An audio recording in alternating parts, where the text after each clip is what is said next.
Assalamualaikum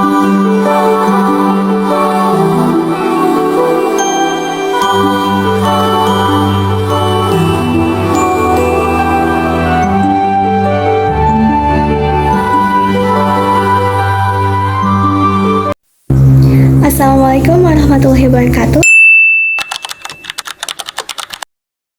Halo teman-teman semua dan halo Pak Rifki. Perkenalkan, nama saya Safwa Kamila dari kelas 5. Di sini di video ini saya akan menjelaskan mengenai pertanyaan-pertanyaan kimia, pertanyaan-pertanyaan soal pengayaan kimia yang telah Pak Rifki berikan pada saat waktu itu. Nah, pada pertanyaan pertama itu apa yang telah saya pelajari. Mengenai hal yang telah saya pelajari itu ada banyak. Yang pertama itu perubahan zat dan materi. Saya jadi tahu banyak hal mengenai perubahan fisika, yaitu seperti es mencair, dan perubahan kimia seperti kertas yang dibakar. Itu aku tuh jadi tahu banyak hal. Aku tuh kalau ngeliat sesuatu yang berubah jadi kayak mikir itu tuh perubahan fisika kah atau perubahan kimia. Jadi langsung kayak ngeliat sesuatu yang berubah tuh langsung mikir seperti itu. Lalu yang kedua itu ada teori atom dan model atom.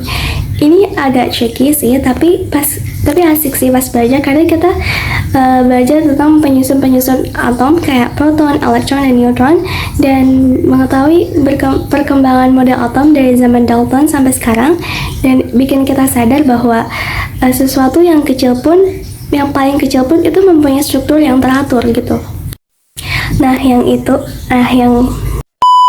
Nah, lalu ada sifat dan sistem periodik unsur.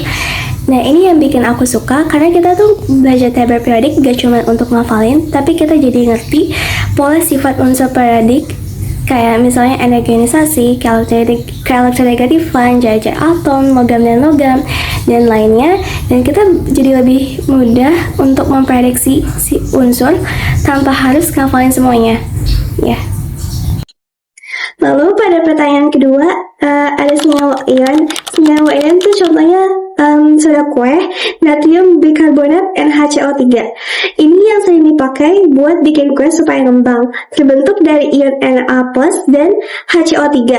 Komposisinya tuh ada natrium, hidrogen, karbon, sama oksigen. Selain buat masak, sering juga buat bersihin noda atau netralin bau. Lalu pada contoh senyawa kovalen, minyak goreng biasanya triglycerida, contohnya C55, H98, dan O6. Senyawa kovalen minyak ini besar banget, yang isinya rantai panjang karbon sampai hidrogen. Ikatan kovalennya banyak banget, makanya bentuknya cair dan gak larut di air. Jadi intinya senyawa ion itu biasanya dari logam plus non-logam, bentuknya kristal dan sering larut di air. Sedangkan senyawa kovalen kebanyakan dari non-logam doang, bisa berupa cairan, gas, dan ada yang larut, ada yang enggak. Oke, pada pertanyaan ketiga, refleksi aku tuh jujur awal-awal sempat mikir kimia itu ribet banget, kayak dikit rumus, tapi dikit-dikit tahu periodik. Tapi pas udah jalanin tuh seru juga. Terus aku baru ngeh kalau sebenarnya kimia itu ada di mana-mana, dan bahkan hal simpel kayak gula yang kita makan sampai sabun yang kita pakai itu tuh tetap ada di kehidupan kita sehari-hari. Overall, belajar kimia tuh sampai bikin mumet, tapi sekaligus bikin penasaran dan nambah cara pandang aku terhadap hal-hal sehari-hari. Meski nggak jago banget, tapi setidaknya aku ngerti sama hal-hal dasarnya, dan bisa ngobrolin kimia nggak cuma ngafalin doang. Yang penting semangat buat coba ngertiin. Kadang jatuh bangun ngitung, tapi tetap dicoba. Buat Pak Rifki, makasih ya buat bimbingannya.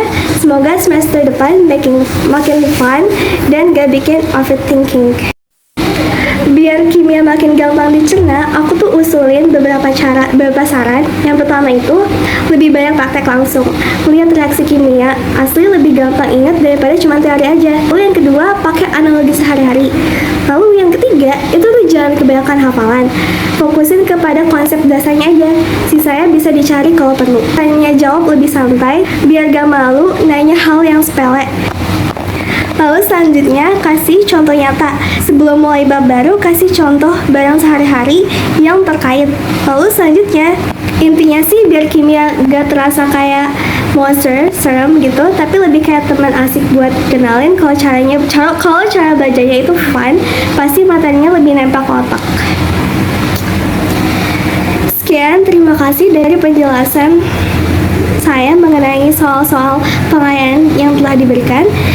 Wassalamualaikum warahmatullahi wabarakatuh.